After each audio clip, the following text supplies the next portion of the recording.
Everyone's Opinion. Today I am reviewing Ivoryton Playhouse's production of Joseph and the Amazing Technicolor Dreamcoat with lyrics by Tim Rice, music by Andrew Lloyd Webber, and directed and choreographed by Todd L. Underwood, and musical direction by Dan Gibson, running through July 27th at the Playhouse at 103 Main Street in West Hartford, Connecticut.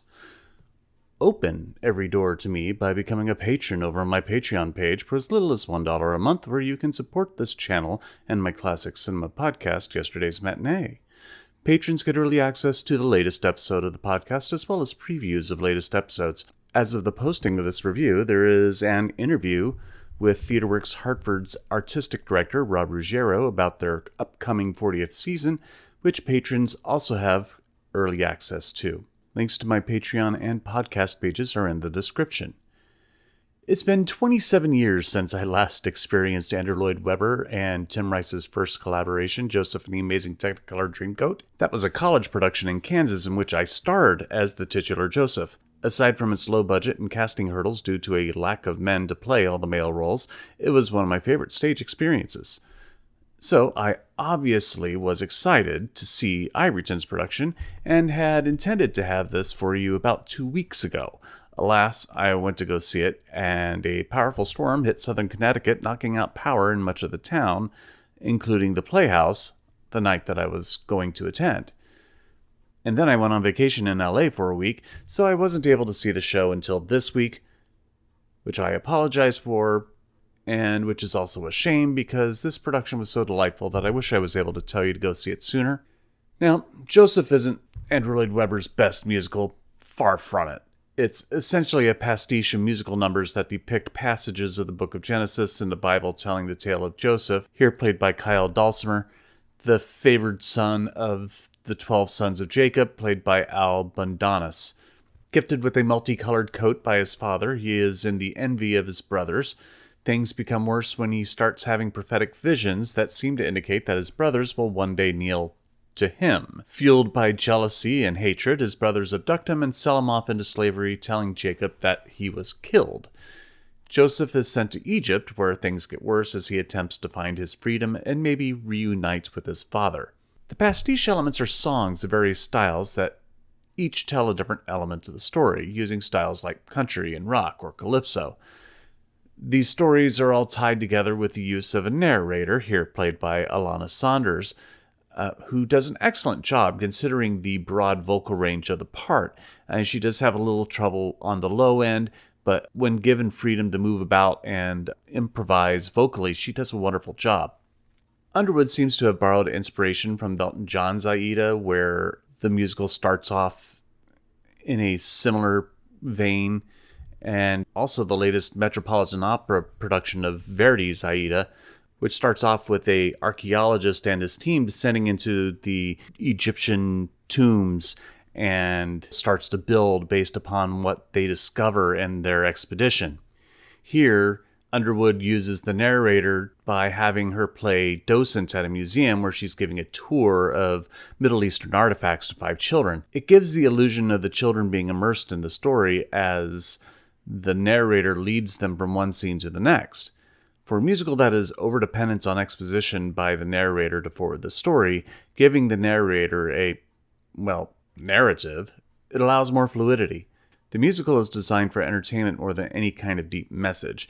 Sure, there are themes of faith and forgiveness, but most of the themes are colored with more prominent songs like the Elvis-inspired Song of the King, where Pharaoh, played by Ryan Knowles with appropriate hip-grinding swagger, and the country song One More Angel.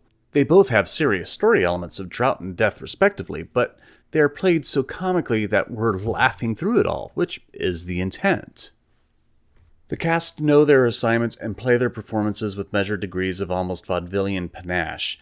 There are a few necessary moments of seriousness for Dalsimer with the songs Close Every Door and Any Dream Will Do, which he does with proper temperedness.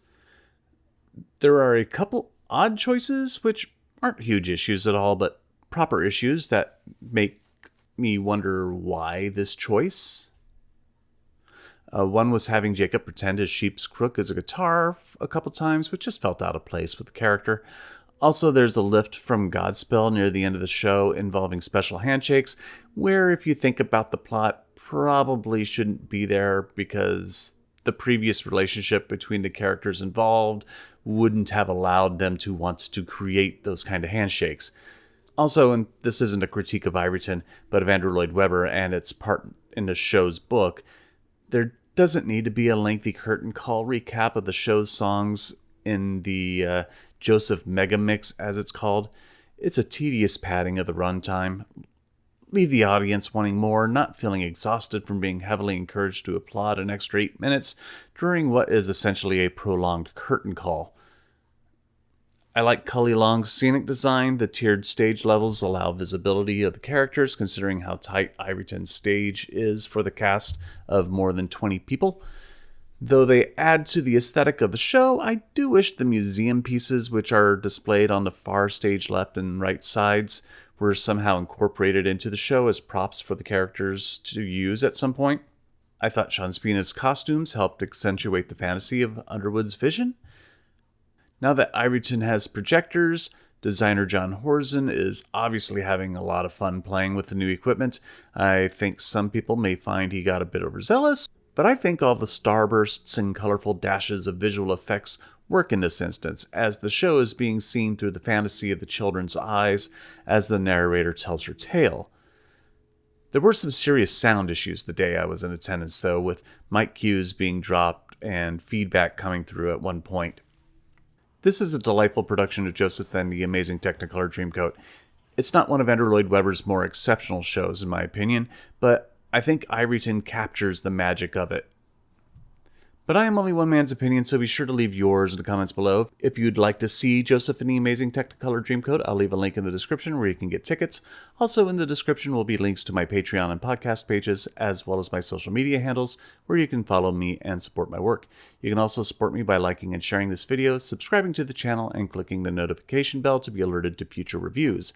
My next review will be Playhouse and Park's production of Singin' in the Rain. Thank you for watching, and I will see you at the theater.